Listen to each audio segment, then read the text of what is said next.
Hi, and welcome to another statistics video. This one is looking at how percentiles can help me go backwards to find a z-score or a standardized score. If you are unfamiliar with z-scores, please go back and watch my previous video about how to go from z-scores, what they are, how to get them to percentiles. Otherwise, this video might be slightly confusing. So before we kick off, I always like to do kind of, if you are taking notes over this video, what I call Cornell Notes. Just kind of helps you keep everything organized. You have this topic at the top, the main goal, and then I draw some extra stuff. So here's the thing that I want you to take a look at very first from the get-go is this one right here. So these are very important when we kind of solve these problems is this formula. So please make sure to jot this one down. Very important. And so what I want to show you is this is what we did in the previous video, is how to go from a z-score. We used Normalcdf to get a percentile. This video is going to have us go backwards from the percentile back to the z-score. And we use this with something called inverse norm. And if you have a TI-84 calculator, it's going to be under second bars, option 3. And yes, I will show you how to do that on your calculator. So pause the video if you need to quickly jot that down. I'm going to go ahead and keep going.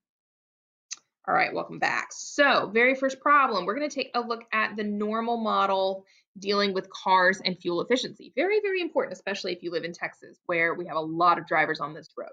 So we have a mean of 24, give or take 6 miles to the gallon, and it does say a normal model is going to work. So here's kind of what your normal model could look like, just to kind of get some ideas. Notice I went up 1 and down 1 standard deviation. This one kind of goes back to the empirical rule, where if I go up 1 and down 1 standard deviation, I'm going to get 68% of the cars. So this is telling me 68% of Texas vehicles have an average fuel efficiency of 18 to 30 miles per gallon, which if you think about it, that seems pretty good. If I go a little further out, an extra standard deviation, this is going to give me 95% of the cars that are on the road. And if I go out even one more, if I am so overexcited and I want to go 3 standard deviations out, I'm going to get 99.7% of the vehicles on the road for the average fuel efficiency. So this is very helpful when you're asked different kinds of percentages. The problem is when you get something a little different. So this one, what percent of all cars get less than 15 miles to the gallon? Well, I always like to draw a picture just so I can see. So here's the average. 15, notice, is kind of between 12 and 18. I don't quite have the exact, so maybe here's 15 miles to the gallon. I'm looking for less than that. So really, I'm looking for this percent right here. What percent of all drivers? Pause the video, try to solve this one based on what you saw in the previous video. Hit play when you're ready to go. All right. If you need to see it again, X is 15. So I do know that, but I want to know of all vehicles. So this is the unknown. So what are the chances any vehicle happens to be less than 15? So here, hopefully you've realized you need a z-score. So we got a big old z-score right here. Data point I'm looking at is 15. Average fuel efficiency is 24. All divided by standard deviation, which happens to be in this one, 6. Plug that into the calculator. You're going to find that your z-score should be negative because it is below average, and it should be negative 1.5. Not too shabby. So if you don't remember how to do this in your calculator, I will show you really quickly. Second bars, Normalcdf. Notice the lower should be around negative infinity, so I like to do a bunch of 9s, as many as you want, as many as your heart desires, up to negative 1.5. Standard curve, so none of those change. Should be around 6.68, yep, percent of all vehicles get less than 15 miles to the gallon. It does say percent, so please make sure you give a percent. So 6.68% of vehicles get an average of 15 miles to the gallon or less. All right, describe the gas mileage for the top 25% of all cars. Notice this one kind of turned everything around on its side. So again, here's 24. I need the top 25%. So notice I have the percentile, which means here's hopefully 75% on this side. I want to know, what is the data point? What is X? What is the gas mileage at that spot? So this one's will be a little bit different. You still go to second and var, so distributions. You just want to go inverse norm. Your calculator, depending on how old or new, will not have the tail part. It'll just say the area, the average, and the standard deviation.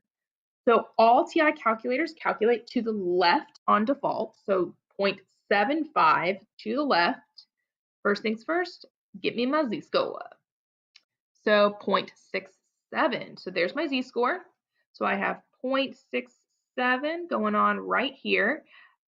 The cutoff, I don't know. I'm looking for that gas mileage, but I do know the average, which is 24 miles to the gallon, and I do know the standard deviation is 6. So from here, you're going to do a little bit of algebraic manipulation. Never thought that would come back. So multiply by 6, add 24. So the gas mileage should be around 28.05 miles to the gallon. So 28.04 miles per gallon. We'll describe the top miles per, I almost put a G there, the top 25% of all cars. I do want to show you really, really quick this option right here. I'm going to zoom in so you can really see what's going on. Oh, just kidding. There you go. Zoom it in a bit more. So there you are. Now you can see it. So notice here's the 75. This is the way that we did it together. So here's top 75%. I work backwards. There's my answer. Notice on this one, I still did 25%, but notice I plugged in the actual average, 24,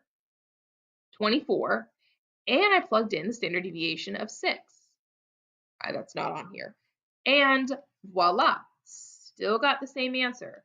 It's a great shortcut, but it works really good on multiple choice. If you were doing an open-ended question or a free response question in a statistics course, you must show how you got the z-score and work backwards. That's why I like to do my sketch. It's a great way to show all of my work. All right, try C on your own using similar steps to what you did in B. Hit play when you're ready to see the answer. All right, this one is top 5%. Hopefully you got somewhere around 33.9. So again, be really careful how you solve it, but it's just like the last one, except you put 0.95 in there instead. All right, go ahead and look at D, pause the video and try to do this one on your own as well. Think about what you have and what you're trying to find. All right, so notice this one is no more than 10%, can't be less than 20 miles per gallon. If the variability remains unchanged, well, variability is talking about standard deviation. So that number gets to stay the same. What is the average? Isn't that interesting? This one, you're looking for the average. Very odd. So draw yourself a picture. Looking for the average, 20 miles per gallon or less gives 10%. And again, inverse norm, so I can find that cutoff. And then work yourself backwards. So hopefully you got somewhere at least 27.7 miles to the gallon. Again, pause the video to kind of process what we did in this one. It was a little bit different. The setup is usually what is the most important part. Once you can get the setup, hopefully the math comes a little bit smoother. All right, next one that we're going to take a look at, again, I want you to pause the video, try to do this one on your own. It's very important you try these on your own first. All right, so the Google company must report into work at 7:30. The arrival times obviously can vary depending on how we do it. Notice that it's always 7. The only part that's really changing are the minutes. So when you set up your normal model, it's going to look a little bit different. So I set up mine. So again, wants to know what percent of employees are arriving late. So that's any time after 7:30 because that's when they're supposed to be there. And again, what percent? So it should look something kind of like that. Again, I'll pause the videos just so you can see it, but after 30 minutes, average is, notice I put minutes after 7. It does say everybody arrives an average at 7:22 a.m., give or take 4 minutes. So, not too bad. All right. The next one is going to be a little goofy. I'm very excited to see kind of what you can do with it. I'm going to reveal it slowly. All right, pause the video. Please try to do B. All right, typical worker needs time to adjust to their surroundings. If you're like Batman, you must mind your surroundings. I can't do a Batman voice very well.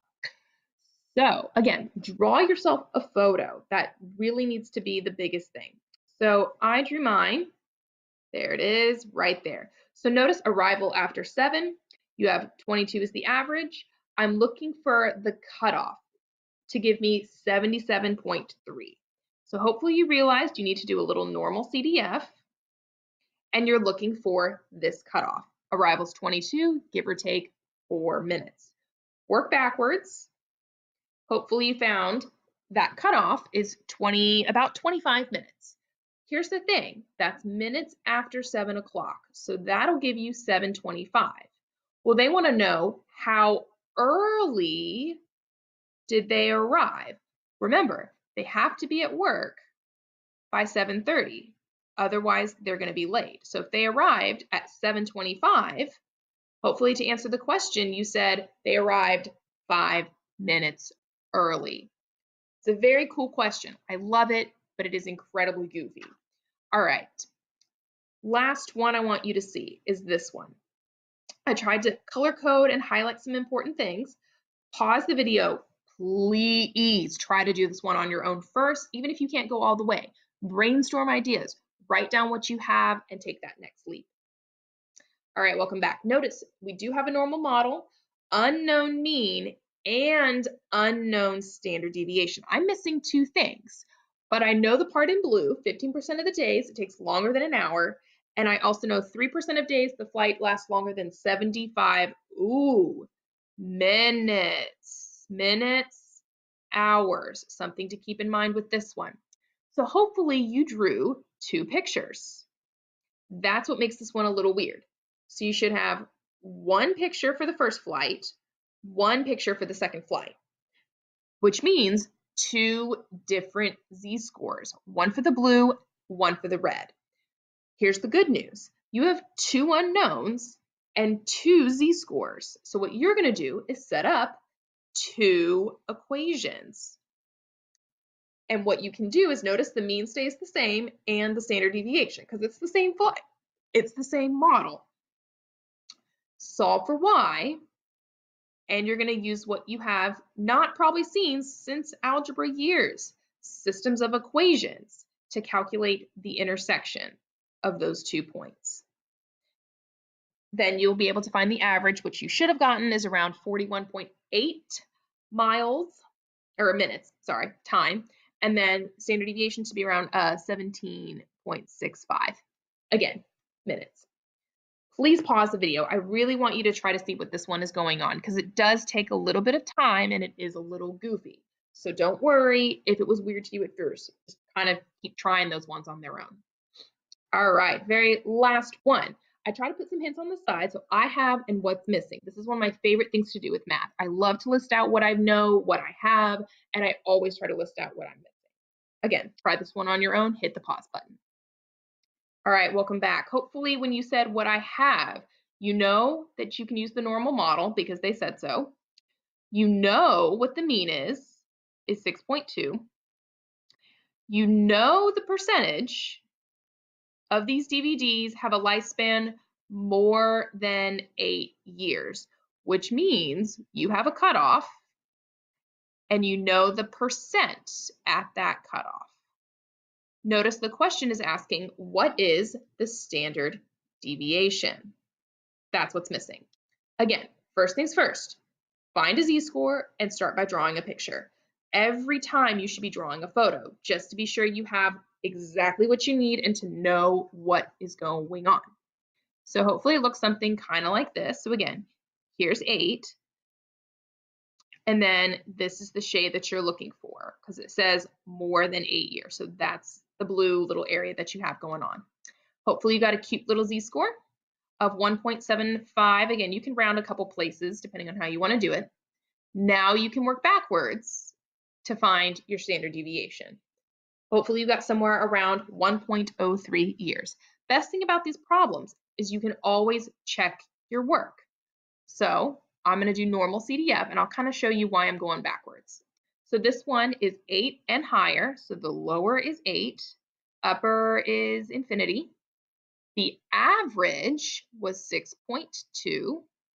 Standard deviation that you found was 1.03, give or take. It's going to be off by a little. Go ahead and hit the paste button and enter. Oh, would you look at that? And I'll even turn it to a percent so you can really see the magic. I'm calling it magic because that's what math is. It is a little bit of math and magic. Would you look at that?